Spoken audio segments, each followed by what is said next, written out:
bringing you latest news and updates all around the world. To start this segment, let's hear first the government updates, both local and international, to be reported by Ms. Arnie Arcadian. Arnie? Good morning, Philippines. I'm going to deliver to you the latest local updates about Philippine government. President Ferdinand Bongbong Marcos Jr. has approved 11 additional bills on public health, job creation, and economic growth, including the Maharlika Investment Fund. As part of the Legislative Executive Development Advisory Council, House Speaker Ferdinand Marquez Romualdez said on Sunday. According to Romualdez, President Marcos approved 11 bills designed to address key issues on public health, job creation, and further stimulate economic growth as part of his administration's priority legislation. These measures will be the focus of legislative efforts when Congress resumes session this Monday. While on the international news, Japanese Prime Minister Fumio Kishida said on Sunday that his heart aches over South Korea's colonial era suffering as he hailed fresh efforts to mend Tokyo's long-strained ties with Seoul at the landmark summit. The East Asian neighbors, both crucial security allies of the United States, have long been at odds over historic issues linked to Japan's 1910 to 1945 colonial occupation of the Korean Peninsula, including sexual slavery and forced labor. The two countries have been locked in a tit-for-tat economic dispute since 2018, when South Korea's Supreme Court ordered Japanese firms to compensate the wartime victims of forced labor in raging Tokyo. But Yoon, who took office last year, has sought to bury the historical hatchet. Earlier, announcing a plan to compensate victims without direct involvement from Tokyo.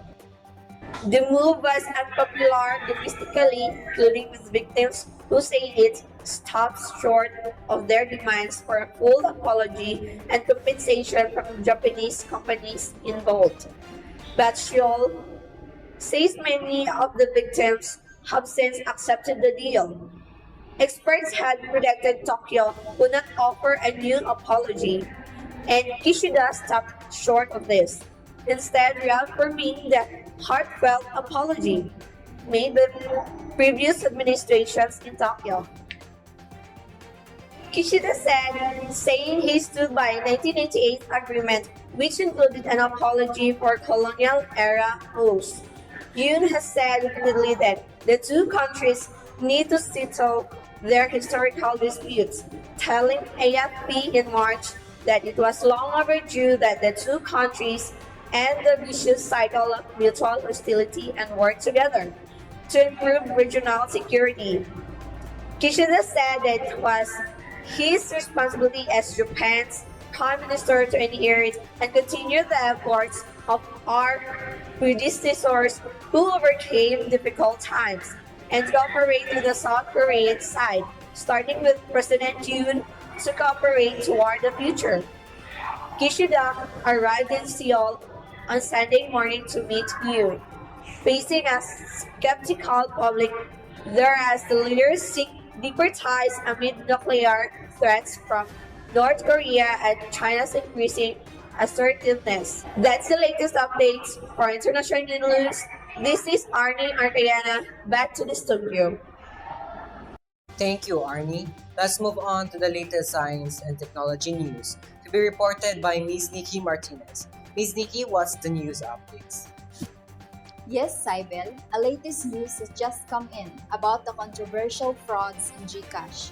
A fraudster was behind the anomalous transactions that affected the accounts of multiple GCash users the past 2 days. According to initial investigations, GCash examined the logs of the actions of the fraudster and found that link was sent out to several users.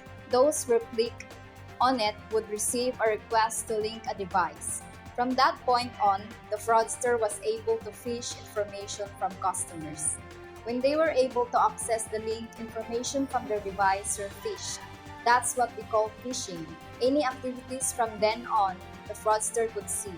What he did was, he requested to link a device. Hilda Makilan, Vice President for Corporate Communications of GCash, told the ABS-CBN News Channel on Wednesday, May 10. While on the international news, fashion is always evolving and it launches new trends faster. However, researchers from Northumbria University and Newcastle University took this adaptation to the next level. They have found a way to create clothes from various fungi, usually known as mushrooms. More importantly, they repair themselves. Scratches and holes on the fungus fabric regenerate by themselves, removing the need for sewing and patching. Moreover, it could become a biodegradable and wearable material for other products. As a result, fashion can become more sustainable for the planet instead of exacerbating climate change. That's for our latest news in science and technology. This is Nikki Martinez reporting. Thank you, Ms. Nikki. Of course, this segment will not be complete with a weather forecast, and it will be delivered by our good friend Richard Miguel Quirol. Mr. Quirol, show us what the weather like will be on the next few days. Good day. I'll be covering the local weather in the Philippines. The current condition is moving ahead in the weekly weather report. May 5 at 12 noon today, southern Luzon, Visayas, and Mindanao have cloudy skies with scattered rain showers and thunderstorms, while apart from isolated afternoon or evening showers and thunderstorms.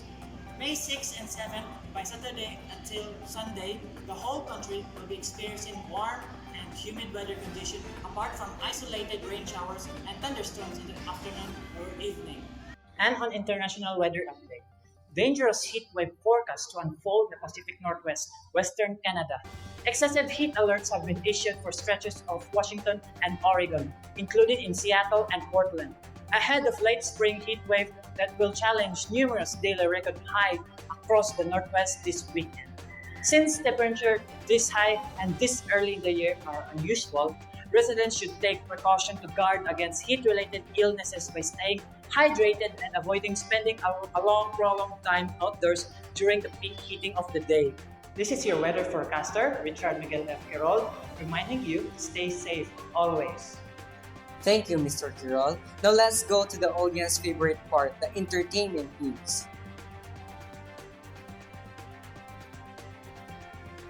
Thank you, Cybel. You are right, because I am going to bring you exciting news about music industry in both local and international. The Lasso How reached Spotify record as the Philippines' most streamed local song in a day. Baguio-based indie alternative band Dilaw has set the 2023 Spotify record for the Philippines' most streamed local song in 24 hours.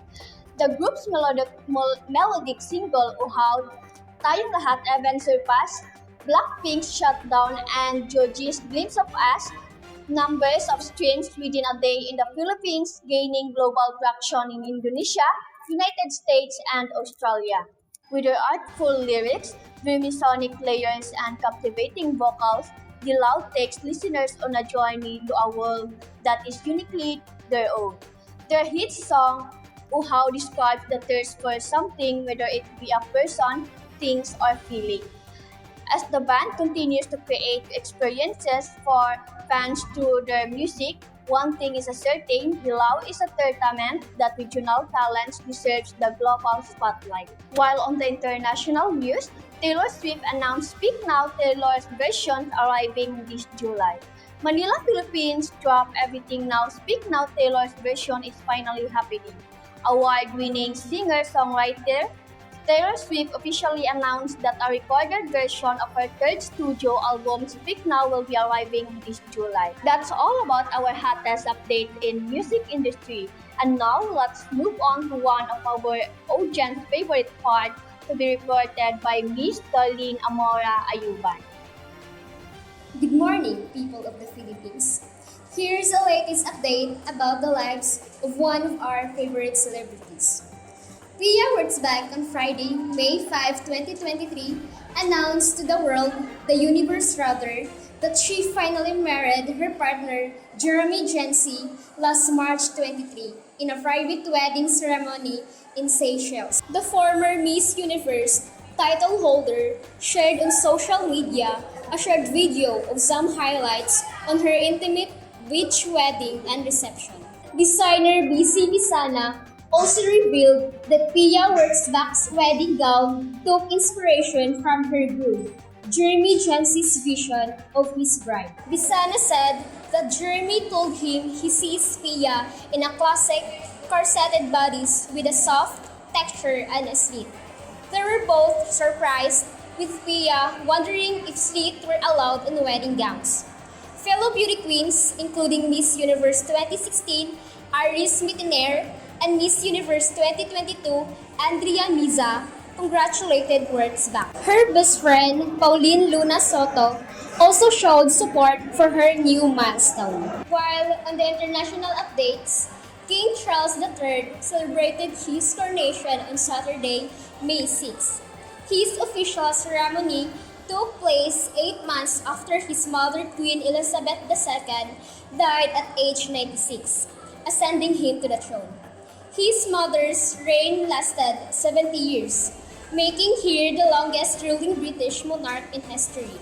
Now, with Charles' coronation, a new era for the royal family and the United Kingdom has begun.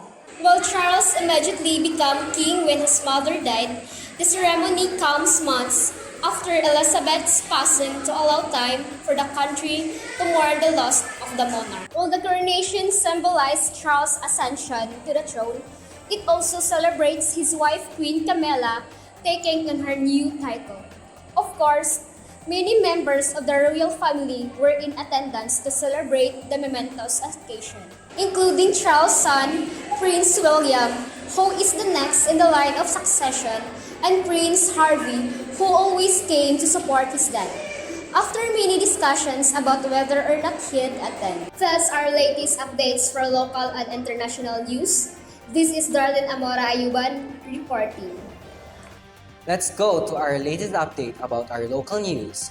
Two-time champion Judiciary has secured the first finals, berth in the 90th UNTV Cup with an easy 76-61 victory over in the PNP Responders, while the NHA Homes Master kept their titles hopes alive on Sunday at Paco Arena in Manila, with PBA veteran Warren Ibanez creating plays. The Judiciary Magic outscored the Responders 26-17 in the second quarter, taking control of the game.